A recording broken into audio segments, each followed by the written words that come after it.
glad to tell you of a curious series of events which happened in Castringham Hall in Suffolk.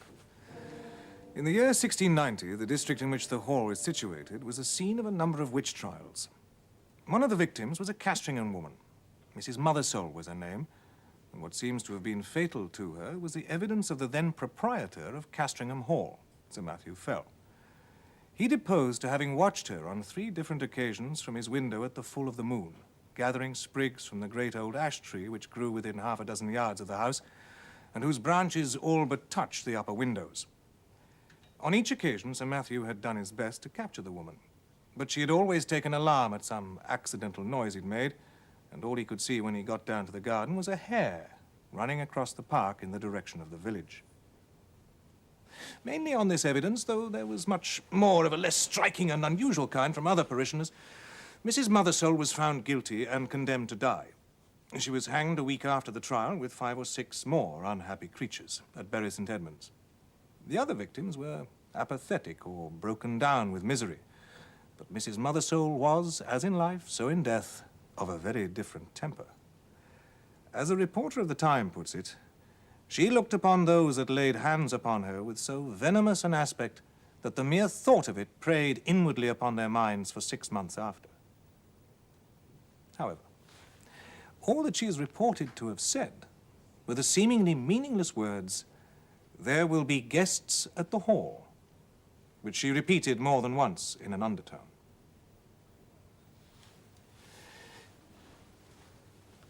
A few months after the execution, when the moon of May was at the full, Sir Matthew and the vicar, Mr. Crome, were taking an evening stroll in sight of the ash tree, which I described as growing near the windows of the building, when Sir Matthew stopped and said, "What is it that runs up and down the stem of the ash?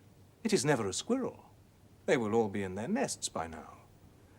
The vicar looked and saw the moving creature, and he could have sworn, he said, that, squirrel or not, it had more than 4 legs. Still, not much was to be made of the momentary vision, and the 2 men parted. Next day, Sir Matthew Fell was not downstairs at 6 in the morning, as was his custom, nor at 7, nor at 8. Hereupon the servants went and knocked at his chamber door. In the absence of a reply from within, the door was opened at last from the outside, and they found their master dead. His corpse swollen and black. The parson was fetched, and among papers he left are some notes, which I quote for the sake of the light they throw upon the course of events and also upon the common belief of the time. There was not the least trace of an entrance having been forced to the chamber, but the casement stood open, as my poor friend would always have it in this season. The body was very much disordered as it lay in the bed, being twisted after so extreme a sort as gave too probable conjecture that my worthy friend and patron had expired in great pain and agony. There was on the table by the bedside a Bible, in which my friend used nightly and upon his first rising to read a set portion. And I, taking it up, it came into my thoughts to make trial of that old and superstitious practice of drawing the sortes. I made then 3 trials, opening the book and placing my finger upon certain words, which gave in the first these words from Luke 13:7, "Cut it down." In the second, Isaiah 13:20, "It shall never be inhabited." And upon the third experiment, Job 39:30, "Her young ones also suck up blood."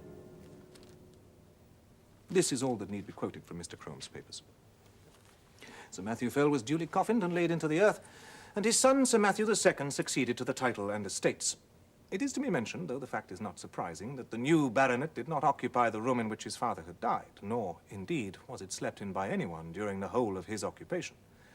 The second Sir Matthew died in 1735 and was duly succeeded by his son, Sir Richard. It was in his time that the great family pew was built out to the north side of the parish church. So large were the squire's ideas that several of the graves on that unhallowed side of the building had to be disturbed to satisfy his requirements. Among them was that of Mrs. Mothersole. A certain amount of interest was excited in the village when it was known that the famous witch was to be exhumed, and the feeling of surprise and, indeed, disquiet was very strong when it was found that, though her coffin was fairly sound and unbroken, there was no trace whatever inside it of body, bones, or dust. The incident revived for a time. All the stories of witch trials and Sir Richard's orders that the coffin should be burnt were thought by a good many to be rather foolhardy, though they were duly carried out. One morning, it was in 1754, Sir Richard woke after a night of discomfort. His chimney had smoked persistently, and something had so rattled about the window that no man could get a moment's peace. Further, there was a prospect of several guests arriving in the course of the day. He must move to a room with a western lookout so that the sun could not wake him so early, and it must be out of the way of the business of the house. The housekeeper was at the end of her resources. "Well, Sir Richard," she said, "you know that there is but one room like that in the house, and that is Sir Matthew's, the west chamber. No one has slept there these 40 years. "Well, put me in there, for there I'll lie tonight," said her master. Any further discussions on the subject were cut short by the arrival of a visitor, William Crome, grandson of the late vicar. "I must ask your indulgence for this intrusion," he said, "but I am riding to Bury St. Edmunds with what haste I can make, and I have called in on my way to leave with you some papers of my late grandfather's, which we recently came upon. It is thought you may find some matters of family interest in them." They went to the study. The packet which young Mr. Crome had brought contained, among other things, the notes which the old vicar had made upon the occasion of Sir Matthew Fell's death. And for the first time, Sir Richard was confronted with the enigmatical sortes biblicae which you've heard. They amused him a great deal. "Well," he said, "my grandfather's Bible gave one prudent piece of advice: cut it down. If that stands for the ash tree, he may rest assured I shall not neglect it. Such a nest of catarrhs and agues was never seen." He took from the bookcase a Bible, which, sure enough, bore on the flyleaf the inscription, "To Matthew Fell, from his loving godmother, Anne Aldous, 2nd September, 1659. "It would be no bad plan to test the old prophet again, Mr. Crome. I will wager we get a couple of names in the chronicles. What have we here? 'Thou shalt seek me in the morning, and I shall not be.' Well, well, your grandfather would have made a fine omen of that, eh? No more prophets for me." In the afternoon came the house guests. The Bishop of Kilmore, Lady Mary Harvey, Sir William Kenfield, etc. Dinner at 5, wine, cards, supper, and dispersal to bed. Next morning, Sir Richard was disinclined to take his gun with the rest. He walked instead along the terrace with the Bishop of Kilmore. This prelate, unlike a good many of the Irish bishops of his day, had visited his see, and indeed resided there for some considerable time.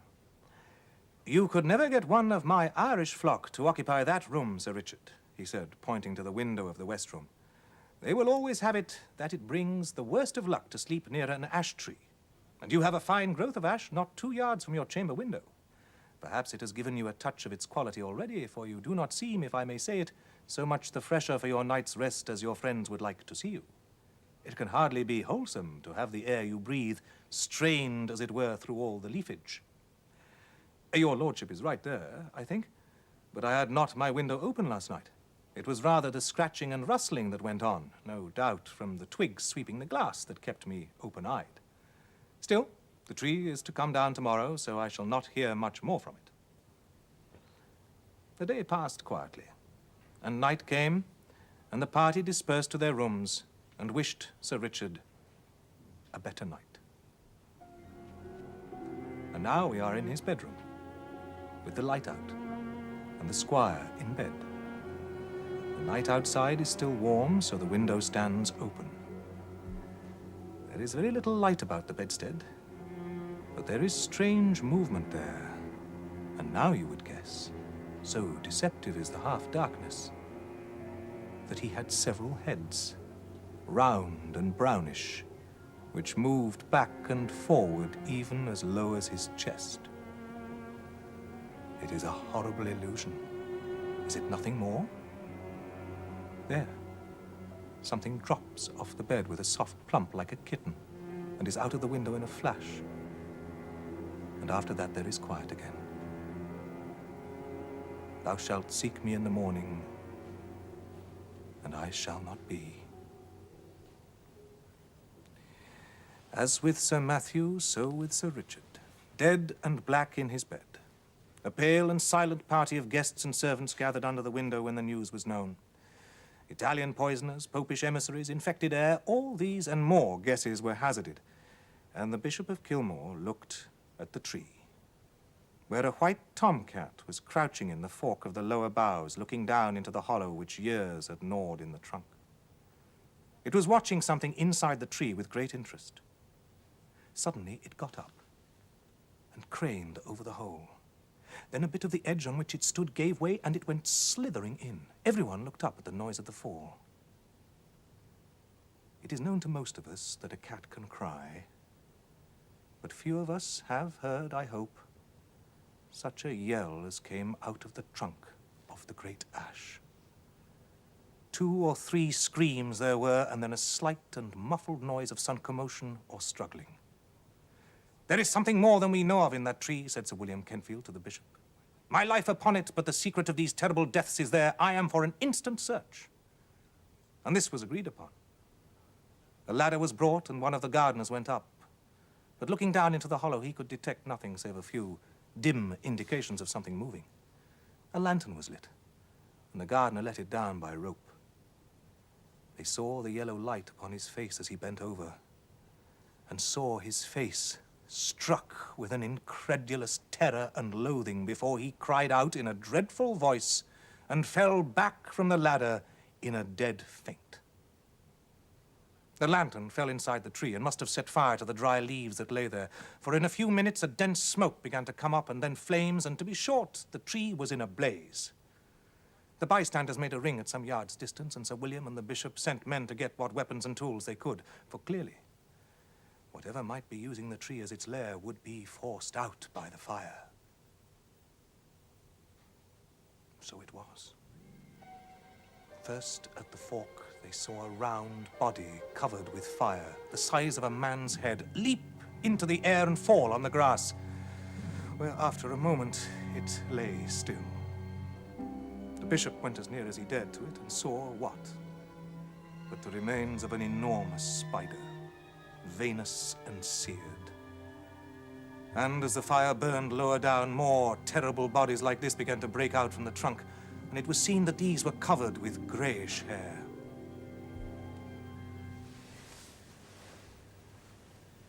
All that day the ash burned, and until it fell to pieces, the men stood about it and from time to time killed the brutes as they darted out.